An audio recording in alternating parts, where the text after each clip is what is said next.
RBI की स्थापना कब हुई, आरबीआई का मुख्यालय कहाँ पर है, आरबीआई के गवर्नर कौन है और आरबीआई के कार्य क्या क्या हैं, तो हम इस वीडियो में समझेंगे। देखिए, जो रिजर्व बैंक ऑफ इंडिया है यह भारत का केंद्रीय बैंक है और रिजर्व बैंक ऑफ इंडिया की स्थापना रिजर्व बैंक ऑफ इंडिया अधिनियम 1934 के तहत 1 अप्रैल 1935 को रुपए 5 करोड़ की अधिकृत पूंजी से हुई थी। यह रुपए 5 करोड़ की पूंजी रुपए 100 मूल्य के 5 लाख अंशों यानी कि शेयर्स में विभाजित थी।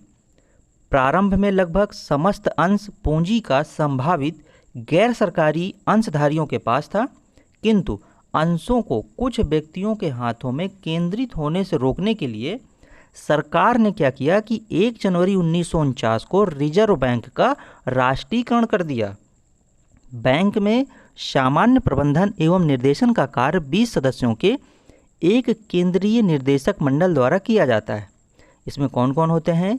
एक गवर्नर, 4 डिप्टी गवर्नर, एक वित्त मंत्रालय द्वारा नियुक्त सरकारी अधिकारी और भारत सरकार द्वारा नामजद 10 ऐसे निर्देशक होते हैं जो देश के आर्थिक जीवन के विभिन्न पहलुओं का प्रतिनिधित्व करते हैं तथा 4 निर्देशक स्थानीय बोर्डों का प्रतिनिधित्व करने के लिए केंद्र सरकार द्वारा नामित किए जाते हैं।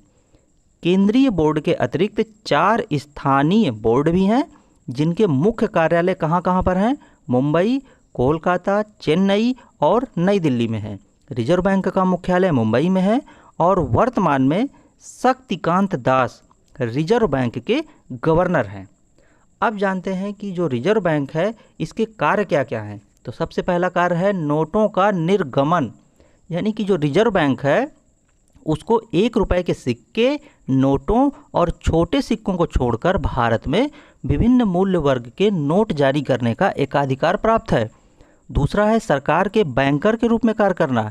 सरकार के बैंकर, एजेंट एवं परामर्शदाता के रूप में कार्य करना है।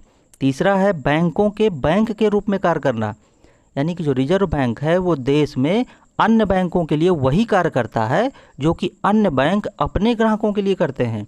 चौथा है साख नियंत्रण। रिजर्व बैंक व्यापारिक बैंकों द्वारा निर्मित साख की मात्रा तथा दिशा पर नियंत्रण करने का कार्य भी संपन्न करता है।